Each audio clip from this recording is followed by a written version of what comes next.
Good evening, everyone. My name is Thane Rosenbaum. I'm the creative director of the Forum on Life, Culture, and Society at Touro College, and welcome to the Folks Conversation series. Tonight, the topic is when political protest becomes theater. A very timely topic and some interesting guests to help us through it. It wasn't just the coronavirus that's been in the air the past year. The waves of revolution and protest has also shared its own level of social interest. We know that Black Lives Matter has led to its own revolution and changes of reform, which are still very much with us. And it comes in the aftermath of not just Black Lives Matter, but even protests preceding it, such as the Women's March or the climate strikes or March for Our Lives.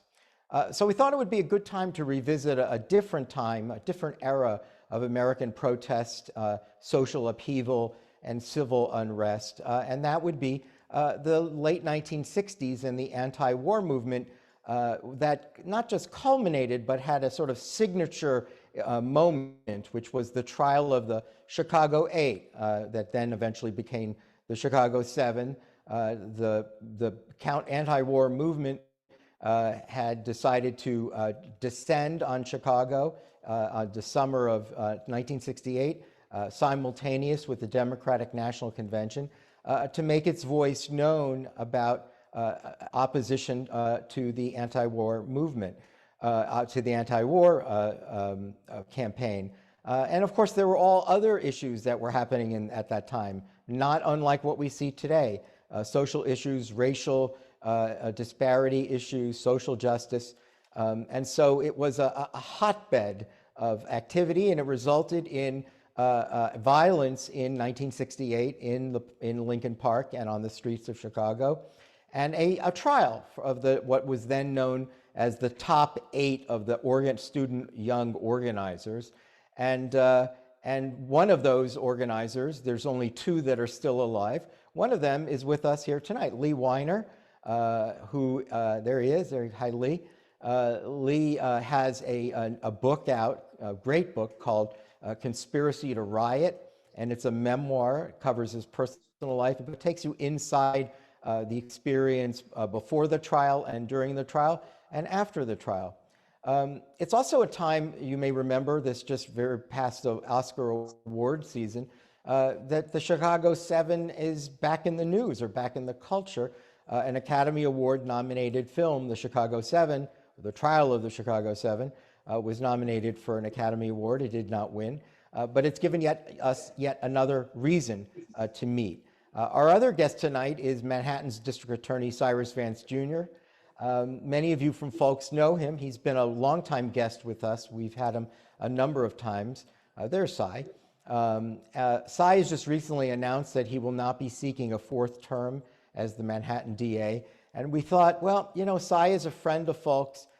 We wanted to honor him for his many years of service to New York City as the chief prosecutor for our area, and also to thank him for his years of support and friendship to me and to Folks, and his many appearances here.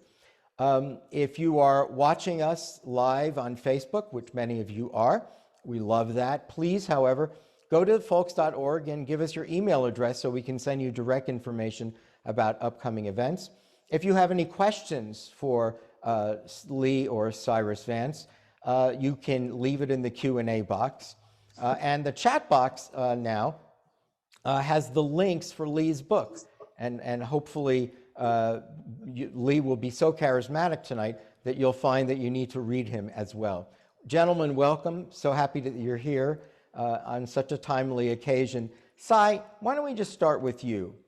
The First Amendment has no problems with protests, right? I mean, for most people, there's so many things that they don't understand about the objections and the support to Black Lives Matter and the Capitol Hill January 6th rioting, and of course, the experience that happened in 1968. What is the relationship between the First Amendment and demonstrations?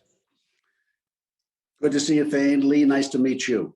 And thank you for including me here tonight.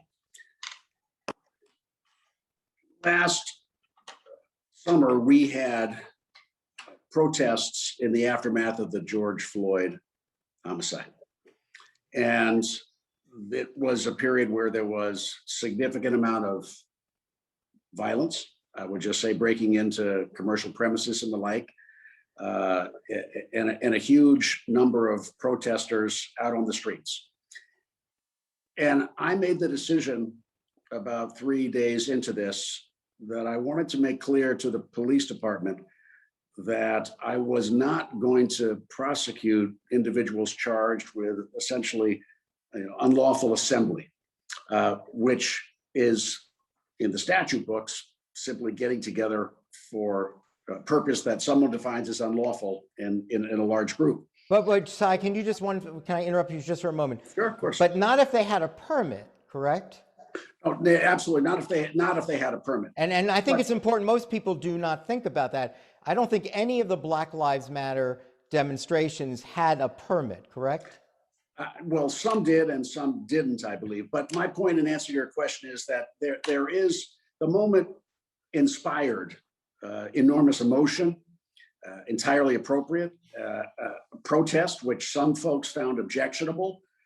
But that's where the First Amendment really steps in and says doing something that's objectionable isn't necessarily a violation of law, even if it's on the books as potentially a violation of law. So we made a decision that we would not we told the police and the public that we were not going to prosecute these cases. So I think that to me is an example, and Lee can speak from more personal experience, where I think you have to step in and kind of draw the line between what perhaps some law enforcement officials, where they want to draw the line, and where I think we need to draw the line, particularly as prosecutors, to make clear that lawful assembly, even if it is disagreeable, is not a crime. And as a consequence, I like to believe that really the violence in the city, and I don't take, by no means am I saying that this is a result of anything that I did, but when the police understood that we were not going to be prosecuting people for assembling, as opposed to fighting, breaking into commercial premises, a combination of factors, things did quiet down. And so I do believe that there's a responsibility one has when you're in the position of deciding what or what not to prosecute, to make that call and to, even if it's a partner, a law enforcement partner, to be clear to the public that gathering, protest, all really unobjectionable, and that they should not be further enraged by being told that that was unlawful. It's interesting. I'm going to get to Lee in a second, but there's something you said there that I think the audience, it bears worth repeating, because I think most people don't think about it. Frankly, Cy, I didn't think about it, which is that the district attorney could speak to the police commissioner and say, look, this is happening, but let me tell you what my office will prosecute. In other words, that by informing the police department that what your plan is in terms of how these things will be treated, in some ways guided their response, right? Well, the response wasn't necessarily friendly. I received a rather heated phone call from one of the high-level police officials who couldn't believe that we had just issued the statement. And then they pulled my security from the police department to punish you. But look, the bottom line is I get along very well with the NYPD, and I should. Sometimes you have to agree to disagree. And I want to get to Lee to hear what he has to say, but my job is a different job than the police department. And I think most folks don't understand they have a job, but I have a job of making sure that what comes into the court system meets the standards and meets the purposes that we think justifies it. So Lee, I have a question for you, obviously, but maybe you do have a response, because that was a long answer. I want to thank Cy on behalf of my daughter and a number of other people that I knew that were out in the streets, in the vague hope that his saying, yeah, no, not so bad, made some difference, not potentially enough, but some difference in some places, and how the police responded to folks on the street.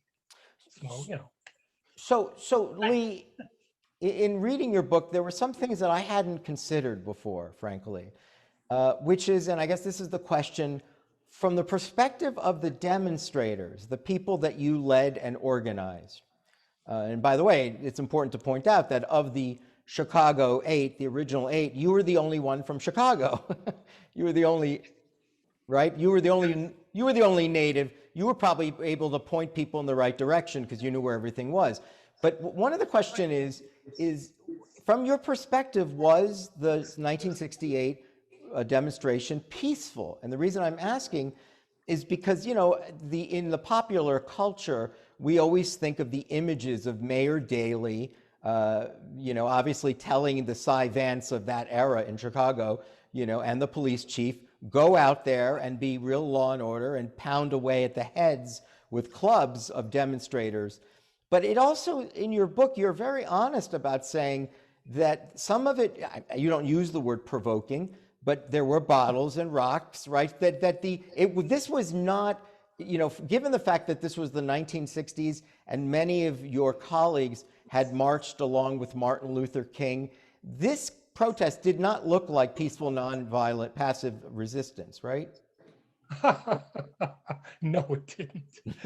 Look, that was a long time ago, and that I've had the joy of discussing with some of my kids and other people the difference between tear gas then and tear gas now. Now it sticks on you. But look, if you're assaulted by police, and the truth is that I knew some of those police officers from work that I'd done earlier in Chicago, and before things got complicated and violent, I saw some of those officers and said, what do you know, we'll help people move people out of the park, which was an area of contention. And we're talking about Lincoln Park, right? Yeah, and the police wouldn't meet my eyes. They wouldn't talk to me. They knew me, but they wouldn't, yeah. So it was clear that the police were operating on a different set of rules. It took the demonstrators an evening or two to figure out what the rules of the game were. And then after that, we played by those rules. So that, yeah, there were times when I was out on the street with rocks and bottles. And there was times out on the street and I was being beaten. It's not, politics is sometimes not pretty. Yeah. It's always important, and that people can have an opportunity to be their best selves by being political and trying to make their country a better place. And that's in many ways what those people that I was with on the streets and in the parks were trying to do. So Lee, let's go back to something that I talked about with Cy. You know, again, it's very confusing to people. Right? For instance, in Charlottesville in 2017, the alt-right actually had a permit to protest that. We know that in 1977, the neo-Nazis actually had a permit to protest in Skokie, Illinois. Were there permits in 1968? I think you tried to get them, but I don't think any of the courts actually issued them. No, there was no courts. It was actually the city government. The city right, the city, right. Yeah, so, but we had there was one permit for one demonstration on Wednesday in the afternoon in Grant Park, which is a different part of the city.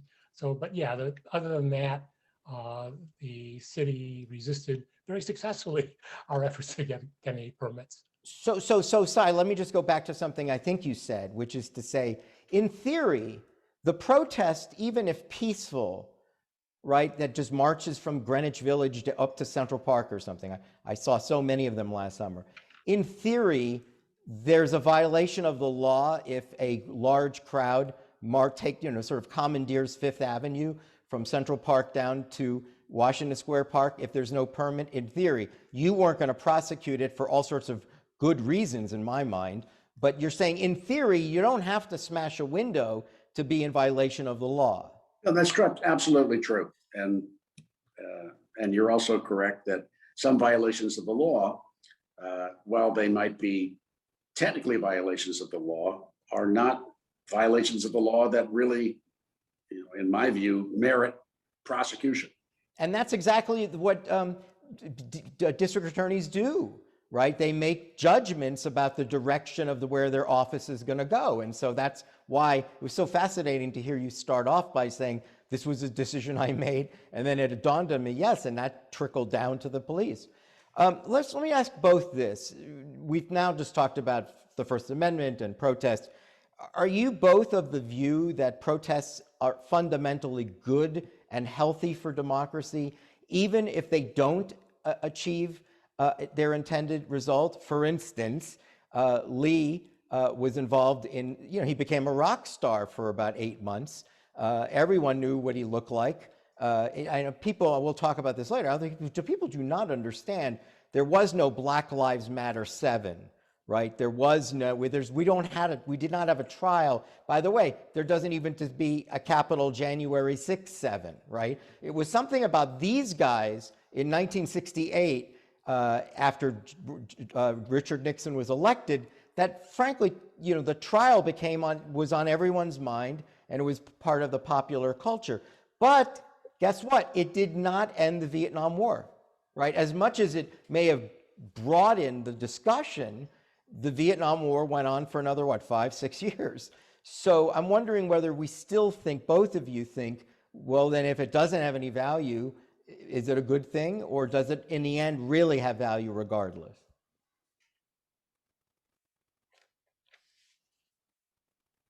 Lee, I think Lee's answering that. Lee, we're not hearing you.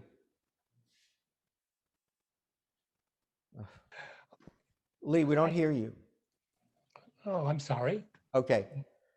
Please go back to where you started.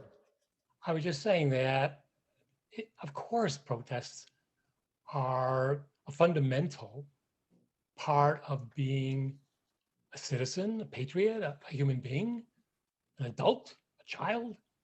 One responds to hurt and to ugliness and to deliberately imposed pain. And that sometimes, often means that you get together with friends and you fight what you perceive to be as an injustice. It's a fundamental part of who we are, not just as who we are as Americans, but who I think we are as human beings. Sai, you are the chief law enforcement person in the most important city in the world still. Your father was a former Secretary of State. I found that fascinating when I think about you, the way you started off by saying, look, I wasn't going to prosecute these people for that reason. How would you respond to this? I think, do you still have positive feelings about protest, or do you say, Thane, I'm a law and order guy, and that I'm willing to choose not to prosecute, but I think that some of these demonstrations really are unhelpful? Well, I do think that, as Lee said, of course, this protest is a very human, responsible thing to do, irrespective of whether the government approves of it or not. And protest also often bumps up against conflict, and that's both the law enforcement response and the actions of the protesters themselves. I will say that there were a number of arrests. There were a lot of arrests out of the George Floyd marches and protests in New York, and there are cases that we did process, and those involved assaults, in some cases against police officers. They involved breaking into commercial establishments, some organized, some not organized. And I do think there is, well, some people think differently than I do, and I respect that. I think there is a line where the conduct goes past that which is protest, and if you're going to maintain not just order, but also respect those who are actually protesting versus those who are committing crimes, you've got to step in. And those are cases that, that we did prosecute. What do you say? What do you say to people who say, well, your number, your count compatriot in Los Angeles, has taken a much different position about prosecuting people on on the progressive hard left, and so California there's a lot of debate, things that we've seen in Seattle and in Portland.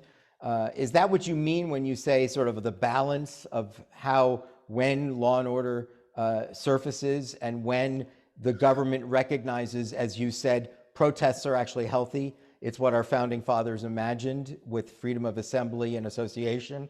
And so, there is, some prosecutors, certainly what we saw in Chicago. I was so shocked when I read Lee's memoir about how many police officers actually got on the stand and just blatantly lied. They just lied. They just stand there and make up stuff, conversations that they had with Lee, for instance, or someone saying, well, that's, the worst of the worst. But I'm wondering whether you sit home with your family and see things on television nationally and go, oh my God, that's just awful. And I don't know how much of that I would tolerate here. Well, I first think that you elect a prosecutor for his or her judgment. And that prosecutor decides what he or she is going to do based upon their own beliefs about what they should be doing at that time. And what I do in New York City is maybe different from what someone does in Iowa, maybe different from what George Gascon does in LA. And the facts are also very important in life, and what actually factually happens in a given situation is very important for the elected DA to understand and respond to. But going back to what Lee said, you're asking a question, the answer is of course. Protest is nothing new to New York City. We had the Republican National Convention here and hundreds of people were arrested. This is just something that happens in major communication centers and now perhaps all over the country. And we have to find a way through it using the least amount of force that responsibly gets the job done right. But Lee, there was something unique about the Chicago 7 trial that is very different from other protests that Cy is talking about. It's even different from the Rosenberg trial, right? But you could say that was another celebrated political trial. But the Chicago 7 somehow captured the cultural imagination and the zeitgeist of the counterculture. As you point out in your book, the relationship between the trial and music and long hair and just the various changes and of the protest revolutionary fervor of that time. Do you think that this was different from anything else, including Black Lives Matter? We had, look, it was a long time ago. Most people's relationship to it is the movie or movies. I think there's 4 movies on this thing. So that, the government made a mistake.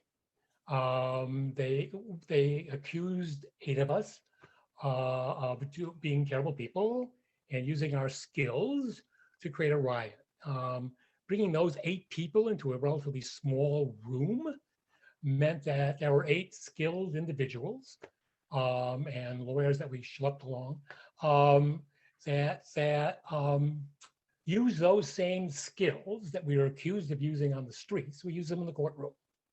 Which is why we titled tonight Theater. Well, I will say this. When I first heard about what the title was going to be, I burst out laughing because I can't think basically of a demonstration that's not theater. I suppose it ends up in revolutionary overthrow of the government successful, that it's more than a protest, it's more than theater. At some point, Leon Trotsky and the guys kind of went beyond protest.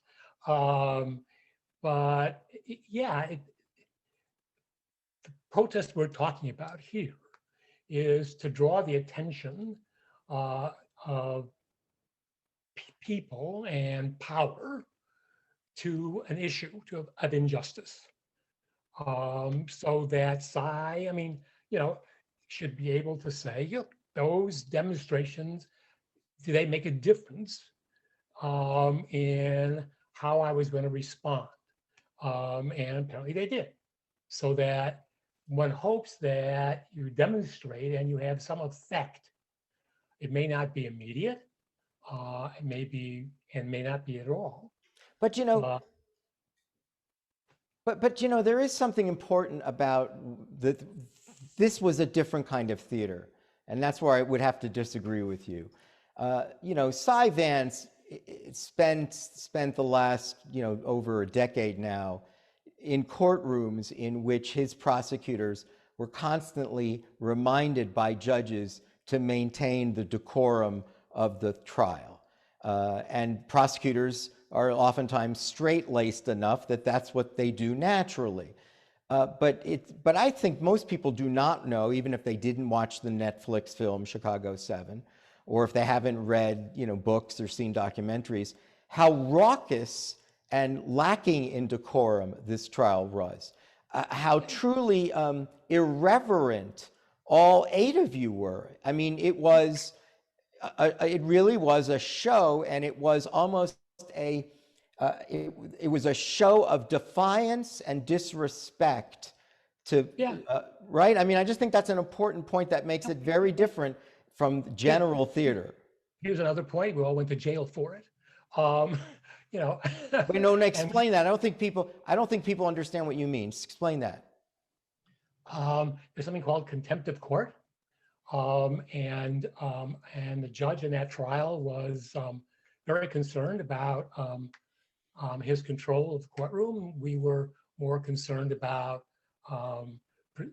demonstrating the political nature of the trial and the intent of the government to punish people who were trying to make the country better. The judge disagreed with us, and at different points, we all got whacked with contempt of behavior and went to jail.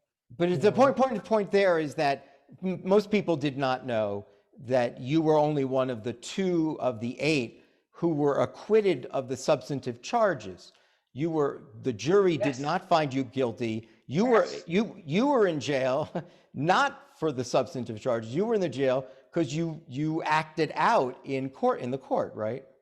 I was in jail because my mother said, because I had bad friends. Look, yes.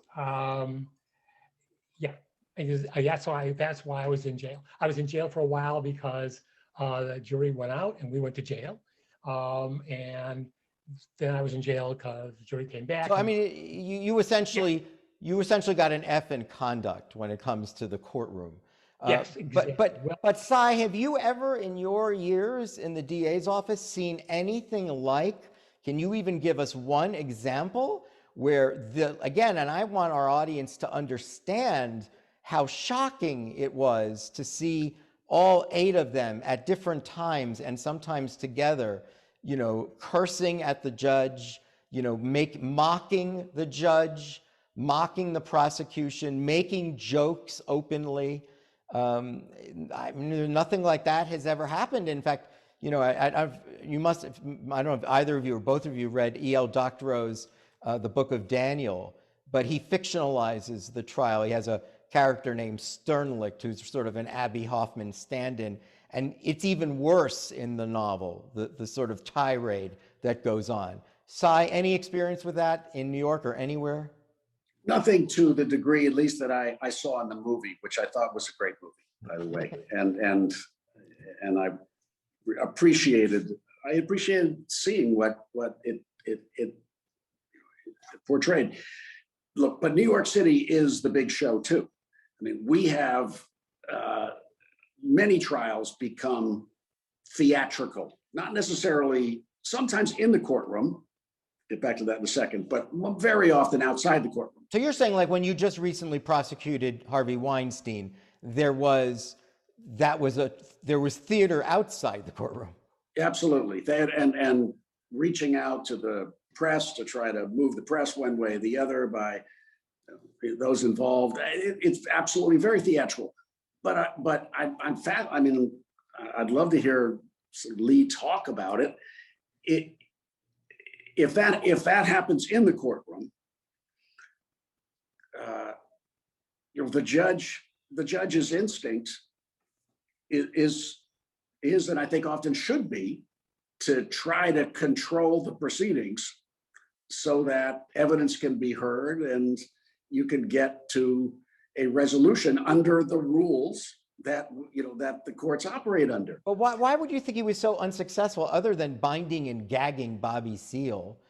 Why was it so? What would a New York trial judge have done differently to get these guys to cut it out? To be honest with you, I don't know. I don't know. I think the Lee can say they had a strategy. They felt they were on the right, and they also had public opinion behind them. So it was a little revolution going on in the courtroom that was successful, but it was a risky one. It had risk. But if I step back, and I don't mean to present myself as a super conservative person, but we believe, generally speaking, that the jurors have got to absorb the facts and then listen to the law. And this all is in sort of a rarefied box where there are rules about what can and cannot happen. I think, generally speaking, that is the way you get to the best results in the great majority of cases. Now, Lee can tell you why they did what they did, and I think folks would say that in Lee's case, justice was served in the acquittals. No. It was justice was not served in that trial. I don't mean. I mean, by virtue of the fact that you weren't acquitted, justice was served. Just in a way was served. No, actually not. Okay. No, I'll tell you why. First of all, I was guilty as shit. Wait. Guilty as shit in what? The contempt charge, or even the underlying charge? Teaching and demonstrating the use of incendiary devices to disrupt interstate traffic. Yeah, got it. The jury found me and John Freunds innocent in really in a trade-off to be able to. The jury was split. There was a lot of conversations, a lot of discussion with jurors afterwards, and the jurors often talked about how there were some people who thought we were guilty of everything, and some people who thought we were innocent of everything, and they really wanted to go home. And so they said, okay, we'll let these two guys who have less of a public reputation, and I like to think that I was the prettiest, so they said, okay, we'll let him go too. And so they slammed the others. So it was and attorneys, lawyers, defendants are well aware of split juries and split decisions and compromises that are made in between jurors. I mean, it happens. I mean, I wouldn't call it justice. I'd call it like, it's like, here, these grapes are fantastic. I'm going to buy those grapes, but I don't really want to buy those raspberries. And I agree with Lee that compromise verdicts happen all the time, and in an effort for jurors to do what the judge tells them to do and go home, go back, listen to each other, and come to a joint resolution. So it's absolutely true. You have the law, and you're supposed to apply that to the facts, but the judge also tells them deliberate and then come to a unified decision, which is a verdict. And so there's a little push and pull between what I described as what happens in the formal square corners of the law and how the judge tells jurors, you got to listen to each other and agree. So Lee, here's a question I'm sure you've been asked before, but I've always wondered.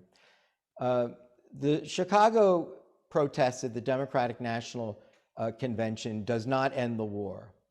But I noticed. there are people, well, I mean, at some point, but there are people who might say that it helped get Richard Nixon elected because Nixon was able to look to you guys and look at the long-haired guys with the beads and the flower power and the drugs and the music and look to red state America, because we've always had red state America, and say, I'm your president. I'm your law and order guy. Look what just happened in Chicago. This will never happen in America if I'm the president. And the reason I want you to answer that is because that isn't exactly what happened in this election. Because Donald Trump also portrayed himself. He saw the violent offshoots of the Black Lives Matter movement. He said, I'm the law and order guy. And in fact, a much more progressive administration may have won precisely because of the Black Lives Matter movement, because it galvanized, it energized a voting community like students that usually don't vote. It's not the first time I've heard an accusation that we elected Nixon. I kind of place more of the blame on Humphrey and the Democratic Party. I mean, it's like, you mean on the party's choice of a nominee? Is that what you mean? Well, I mean, look, I don't think that I helped elect Nixon. I didn't hurt Nixon's chances, for sure. But I do think that Humphrey and the campaign had more to do with it than, I mean, Nixon didn't win by much. Okay, he really didn't. So that, and similarly, if you take a look at the vote spread in the most recent election, Biden didn't win by much. Right. It's not in terms of total numbers, but you just take. Yeah, but again, the difference there is that the protests helped Biden, I think. I mean, I'm not a political scientist. I'm just saying that. It seems to me he did. Whereas in your case, I think that there have been people who have speculated for years. How much did the '68 riot? And also remember, the way you describe it in your book, this truly was a counterculture. It went beyond Vietnam. It captured an entire decade of revolutionary spirit. So that's not, I would say, what we're seeing with Black Lives Matter. I don't see that quite in the same way, where it took over music and the way people dress and how long they wore their hair and the drugs they consumed. That's something that was unique to your trial. Well, I'm still taking the same drugs. Mescaline's very difficult to get to now. Look, then and now, because I am possibly more political day to day than you might be. I don't know. But political organization won the election, it got out voters, and voters were not brought out in '68 as well, as differentially in state by state. So like Georgia, right? I mean, like, so what was the margin? 12, 15,000 votes, something like that. I don't think, I think that was because it was on the ground organizing. Yeah. Within the communities, and it had not a hell of a lot to do with the Black Lives Matter. I mean, it did hurt in the same way that our trial and I see. And the culture. I mean, it's hard work to elect the president. It's hard work to defeat. And you don't think one thing makes the difference overall? Not that I've noticed. Okay. The German general staff putting Lenin on a train from Switzerland into Russia probably didn't hurt the Russian Revolution, but I think there are individual acts that make some kind of difference. I'm not sure. Cy, if you watch the movie, which you just said you liked, And, you know, again, it's not the first movie about the Chicago Seven and not the first book that Lee wrote. Lots of people talk about it, think about the trial, remember that era. One of the things that comes out is that Nixon, when he takes office, decides, I'm going after these guys.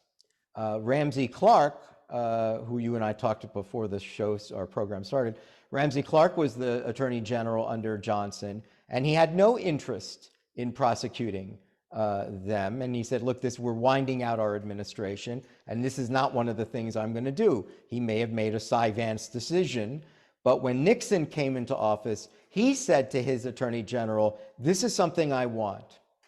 But when I think of that, I think there's such cynicism in that. And it furthers the mistrust in American institutions that the order could come from a politician, a governor, as president, to the district attorney and say, I don't even care about a legal outcome here, right? I don't care what the law says. I don't care about your judgment, Mr. Vance. I don't really care. I know you're smart. I'm not interested in that. I'm interested in a political agenda, not a legal one. I don't know if you faced that in your years. I just want you to know, as you can imagine, even in watching the film, how damaging that is to district attorneys' offices. Now, we know, we've seen this before in our culture. The district attorney who prosecuted the lacrosse, right? That case just fell apart and everyone thought, God, this guy was going to run for governor. So we see these political trials, and I'm wondering, since you've been at this for a long time, if you have any comment. That's clearly happened in Chicago 7, right? Lee has pointed out, everyone has told us about that.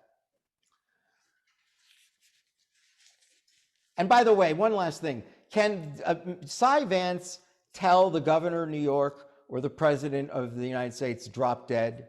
Can he say, very fascinated by that request, Mr. President, but I got to tell you, there is no way I'm prosecuting those 7 guys.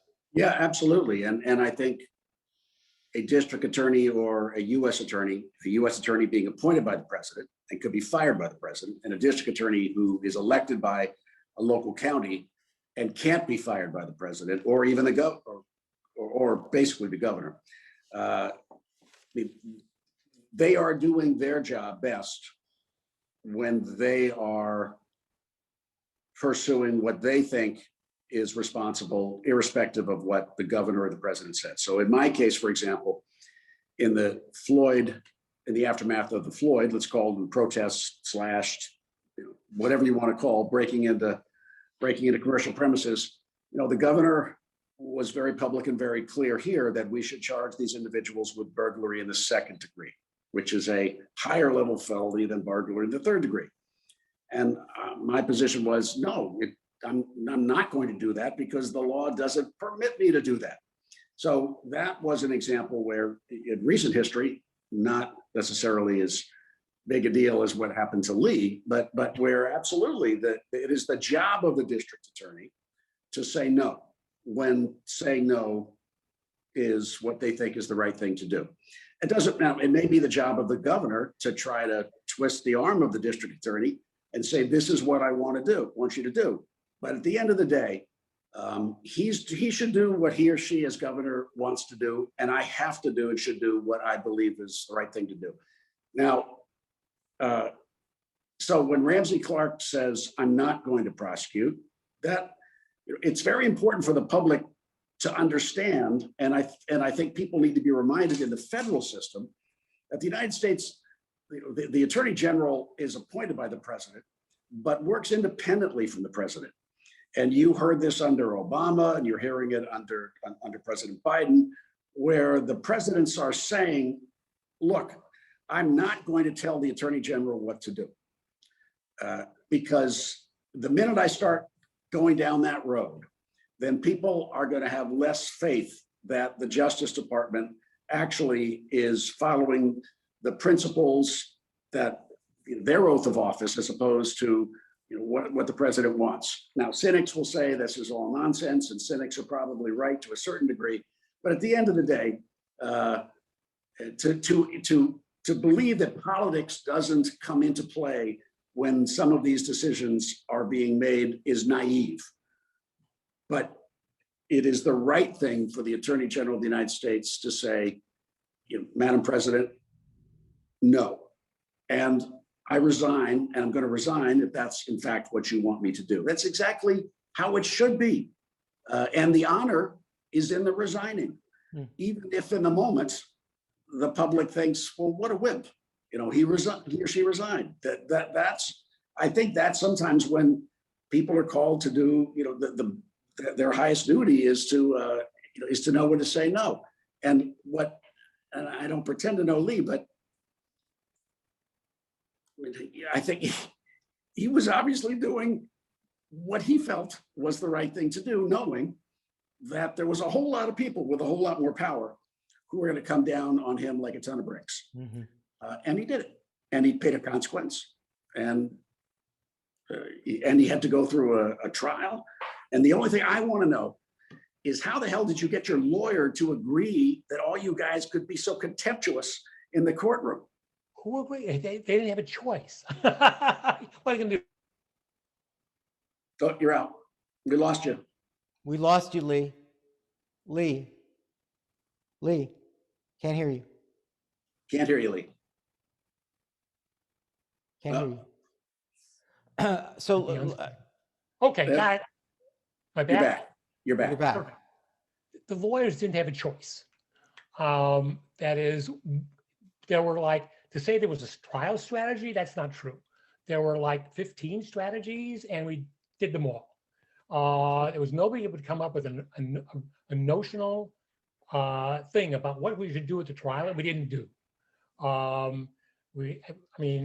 It's the lawyers recognized that it was a political trial and that they were not singular advocates for us, but rather part of a group effort to present the truth to the jury and to point out the injustice that was occurring in the courtroom in the same way it happened in the streets of Chicago. So it's not, Bill and Lenny were wonderful people. I'm not sure that they had a lot of choice in the matter. The only choice they really have at the end of the day is to say, no, I want out. Yep. They have a responsibility to Lee, but they also have the right to say, I'm not going to do it. That's correct. They could have walked away. Tough question. Taking us back to this past year of protests, and of course now we had the Derek Chauvin trial in Minneapolis. And I'm not asking you to talk about the NYPD because you've worked with them directly, and I'm sure you have a very good relationship with them. But what do you say to people who think that there is a culture in the United States of police violence, generally police brutality, and specifically toward African American? The reason I'm asking is because, again, you are the chief law enforcement officer of our area. Is this something that we are hearing the word systemic racism every day. The president repeats it every day, several times a day. Do you think that that's true when it comes to the police department, or do you think that the police department has had a rough year and we're seeing it with retirements, early retirements in New York City, of police saying, you know what, the hell with it. I don't want to be a part of this. If people don't think I'm there to serve and protect, if people think I'm really there just to target African Americans, the hell with it. I'm not getting enough money for this. Do you have an opinion on this? There have been many men and women of color killed as a result of interactions with the police, and of course that too many.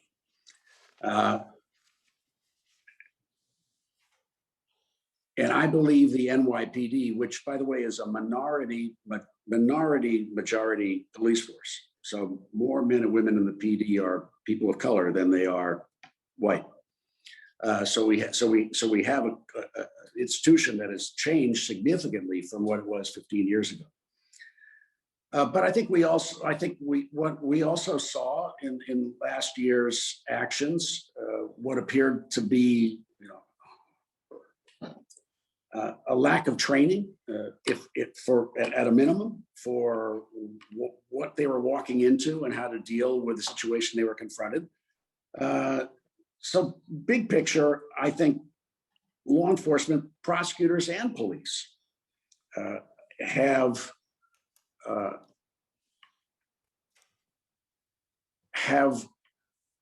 worked in a system where 90% of the people coming into that justice system are men and women of color. It's just the way it has been, at least in the major metropolitan areas. So we are operating in a system which is obviously racially skewed from the get-go.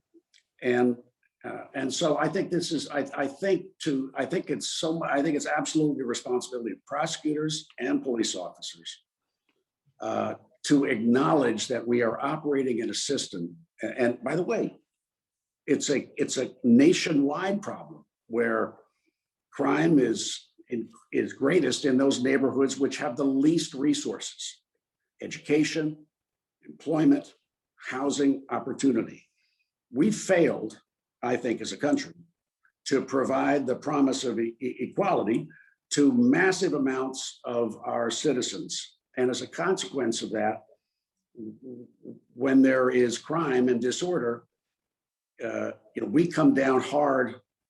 We come down hard on those communities where it's occurring, without recognizing the answer to turning this around is, in fact, to commit the resources to those communities so that they become safer, healthier, more whole communities. And mental health being one of the big problems we're facing in New York, with the violence and the attacks in subways and the like. Until we deal with mental health in a big way, we're going to have random attacks in our city. So we can arrest and be outraged at the individual who commits a violent crime, and there has to be obviously some control and consequence. But until we deal with, how did this individual become unhinged? How many times has that individual been in the system and nothing happened? This is our responsibility, and I think this is where we generally have failed. So I didn't really answer your question. I don't think officers are racist. I know many police officers who I think go to their job every day with the best of intentions. If we fail, either as prosecutors or police officers, in the day when we are, in the field and doing our job, and we fail in the moment, I think it's more often than not the failure of our bosses to prepare us for the battle that we're going into.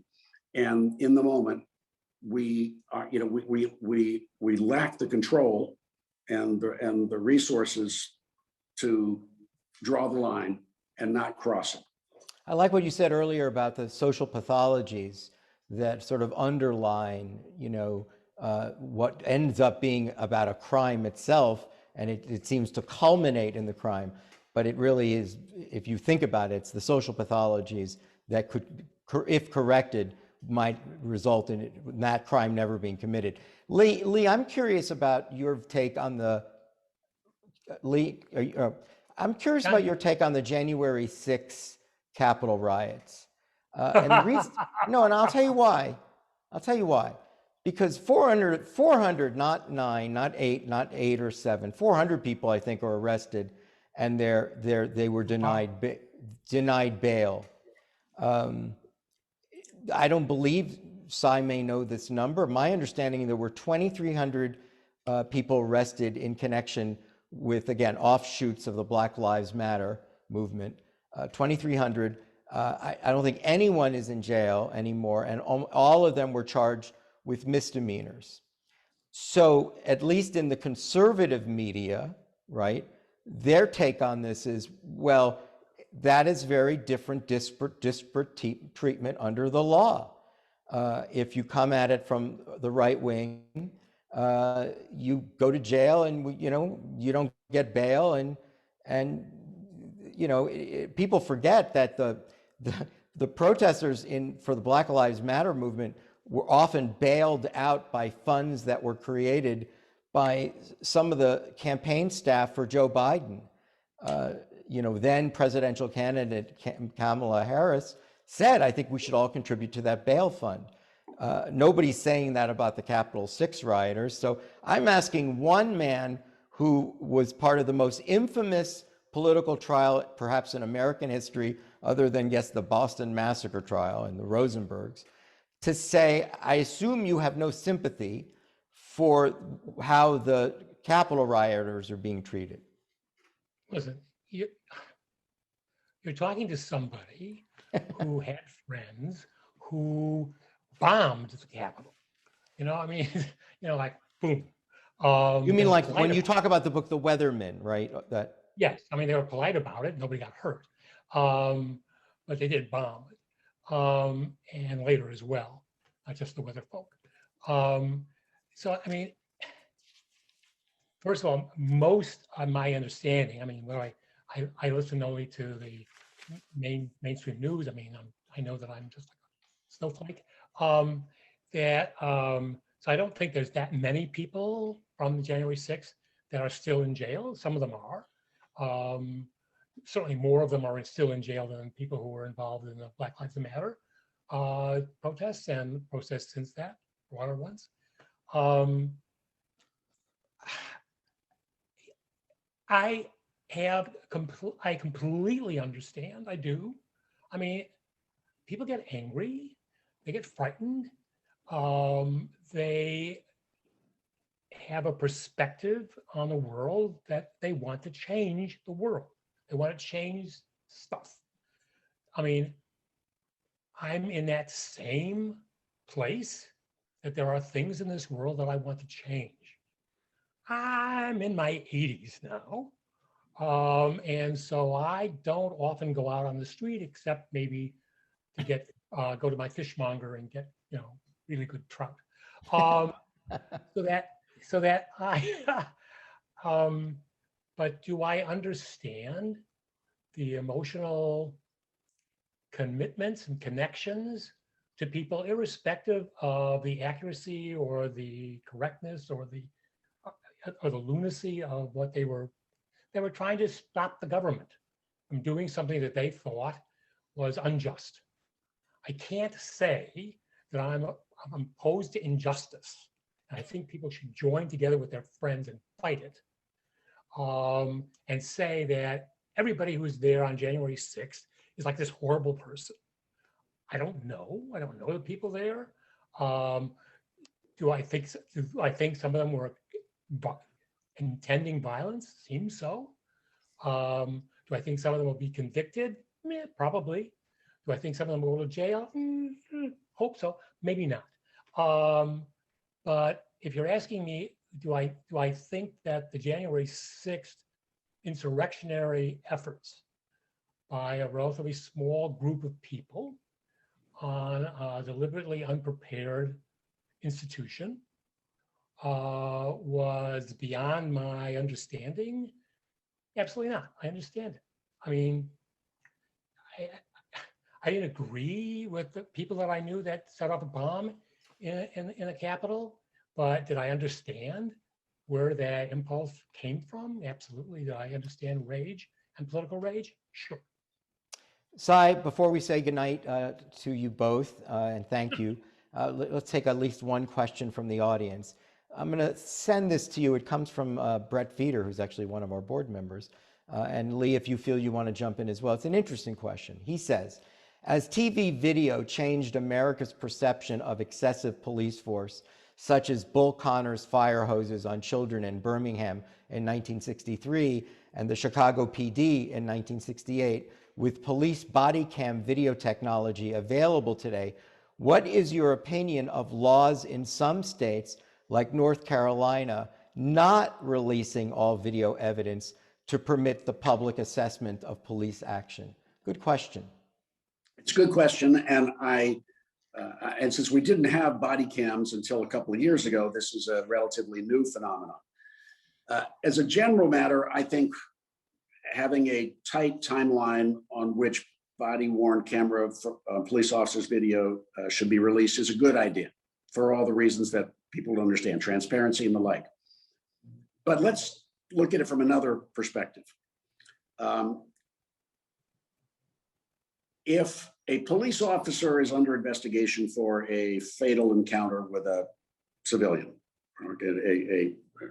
and shoots and kills a civilian, and that body cam is released immediately, that can influence other witnesses to perhaps tailor their testimony, other witnesses within the department to perhaps tailor their testimony based now on evidence that they've now seen. So there are some legitimate fairness issues as well as investigative issues that are triggered by releasing body cam, which in itself may be very powerful, but doesn't necessarily actually accurately explain what happened with a 360 view. At the end of the day, though, I think our police are tending to release these, and jurisdictions are, because they think, on balance, it will show that the police officers, it will show what the police officers were going through in the moment and what was happening. And so I think that since that's often likely to be the case, it's a good thing that it's released. And there's an issue, but if you're looking into a police-involved fatality, you have to be concerned about whether officers are going to tailor their testimony if they understand what all the body cams from themselves and other officers look like. Good point. All right, before we say goodnight to the both of you, I think we have some closing remarks or announcements. Shervin, where are we? We have some upcoming events. As you know, that Folks is a nonprofit. We haven't charged tickets throughout the entire pandemic, and we had, I think, a very successful run. Tonight being, in my mind, a true highlight of our virtual live stream. So if you'd like to donate to Folks, that's the way to do it. You can text it in, or you can always go to folks.org/donate. I think we have an upcoming event. I don't know if we have the date itself, but our series, Conversations on Essential Cinema, The Godfather, Part 2. It'll be, I think it's the end of May. That is Mark Feuerstein, who you probably know from the television show Royal Pains, but he was in Defiance and In Her Shoes and all sorts of films and television. He's really a wonderful young American actor, and he really likes The Godfather. We did years ago The Godfather with Mario Cuomo and Larry King, which was fun, and so we're going to be doing Godfather 2 with Mark Feuerstein. Lee, good luck to you. Stay healthy, my friend. Congratulations on the book. I recommend the book to our folks audience. Go to the chat box. It's a really good read. Lee's actually an excellent writer and a very good storyteller. Cy, dear friend, Godspeed to you. We wish you enormous luck and well wishes on your next chapter. We want to really thank you for your service to New York and your friendship to Folks. And with that, I'll say goodnight to the audience. Good night, everyone. I'm Thane Rosenbaum from Folks. Until next time, thank you. Good night. Good night. Good night. Thanks, Thane. Thank Thanks, you both. Cy.